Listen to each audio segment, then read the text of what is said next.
लूका लिहिलं धडस खबर विसना एक अध्याय.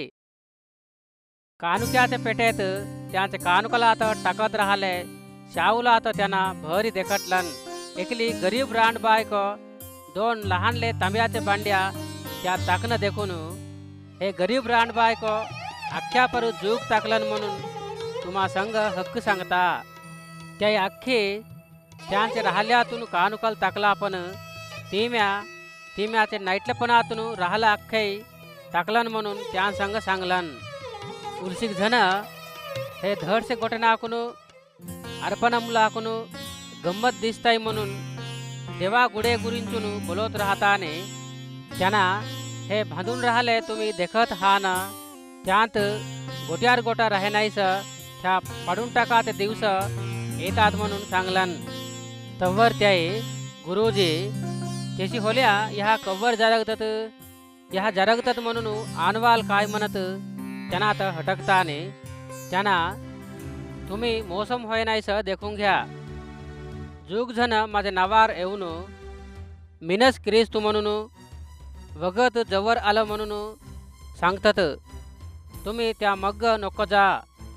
तुम्ही लढायला गुरचून झगडेना गुरचून ऐकले तवर भिवा नको. ह्या आधी जरगाचे पण अंतम संघच नाहीये म्हणून सांगलन. आणि त्यांना त्या संघ अशी म्हणलन पजावर पजा राज्यमावर राज्यम उडते. तेती तेती मोठे भूकंपाल येतात. भरी महाग येते. अभरातून भरी भिवाचे मोठे आणवाल दिसतात. या अख्खे जरगनाटले आधी त्याही तुमत बलमेकून धरून जाऊन माझ्या नावासाठी तुमत राजेनापाई मोठोल्ले नापाई धरून जाऊन युदुल आराधना कराते जगनात बंदीखानालात घालून हिंसिस्तात.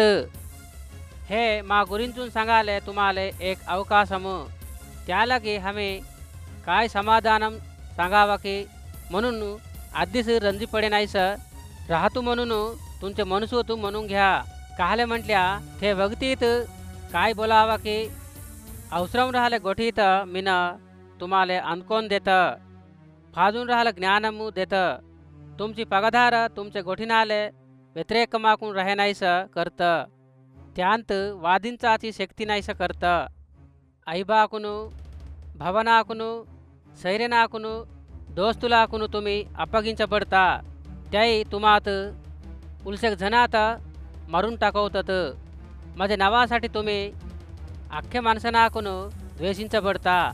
पण तुमचे डोळेटले झिटनात एक्कन गरून नाही जाये. तुम्ही श्रमाला आता ओरचून घेऊन राहिलंस राहिल्या तुमच्या जीवनात कापाडून घेता. यरुशलेमू सैग सैन्यमाकून जमून राहणं तुम्ही देखटले तवर त्याचं नासड्यम जवळ येऊन हाय म्हणून चवून घ्या. तवर युदयात रवाची डोंगरनाथ जा. पाटणामात रवाची बाहेर जावावा. गव्हाटली त्यात निघावा नको. काहले म्हटल्या त्या देव न्यायम सांगाचे दिवस लेखनालात प्रवक्तल सांगून राहिल्याच्याने जरगतात. ते दिवसनात पाणी घेऊन राहिले नाले दूध देवाचे नाले कसीट. भुईवर जूक कष्टन हे पजावर रग्गू येते. उलसिक जण कात्तुलाकून कूलतात. अनिटलीक जनात सैनिकुलच्याने अनिटलेक जनात खैदिलच्याने दुसरे देशनात धरून जातात.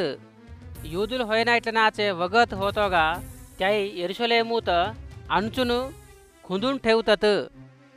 अनेक दिवस चांदनात इच्छेंत्रमा होले गुर्तुलू दिसतात. समुद्रमात एवाचे तडालाचे चापुडूले भुईवर राहिली पजा अख्खी भीतात. अभराटले शक्तुलू कदलोवा पडतात. त्यालागी लोकावर एवाचे थे विषयमात भेव राहून माणसं अध्व देखत धैर्यम चढून कूलतात. तवर माणसाचा लेख प्रभाव माकून भरी महिम्याकून मब्बुलावर येणं देखता. ह्या होणं सुरू होले तवर तुम्ही धैर्य मानून घेऊन तुमचे डोळे उचलून देखा. तुमचं विडदला जवळ येताई म्हटलन. आणि त्यांना त्या संग उदाहरणाची हे खाणी सांगलन. अंजुरमाचे झाडं आता देखा. अजून दुसरे झाडं आता देखा. त्या इगूर घालणं देखून आईट तवरच जवळ आलं म्हणून तुमचं तुम्ही चवोंग घेता ना तशीच तुम्ही हे संगतलू होणं देखटले तवर देवाचं राज्यम जव्वर्यात आहे म्हणून चवोंग घ्या. त्या अख्खाई जरगतोगा हे तरमाची मरून नाही जात म्हणून हक्क तुम्हा संग सांगता. भुई आभार नासड्यम होऊन जातात पण माझे गोठी कव्वरचे राहतात. तुमच्या हृदयाल एक याला खाण्याकुनू पिण्याकुनू मधुबारून राहिल्याक ते दिवस म्हणून घे नाहीसे तुम्हावर उरी आल्याच्याने ये नाहीसा. तुमच्या विषयमात तुम्ही जागृतगा राहा. ते दिवस भुईवर राहिले अख्ख्यावर म्हणून घे नाहीसं येते. त्यालागी तुम्ही जरगाचे यांचे अख्ख्यातून चुकवून घेऊन माणसाच्या लेखापुढं उभं व्हाले शेक्ती राहासाठी कव्वरच्या प्रार्थना करत चेती राहा म्हणून सांगलन. त्यांना रोजचन विरोविर देवाचा गुडे तू बोधा करत राहिला. रातचेरा ओलिवा डोंगरावर जात दिवस गडपत राहिला. पजा अख्खे त्यांनाच गोठी ऐकासाठी देवाच्या गुडेत त्यांना जवळ दिवस निघतानीस येत राहिले.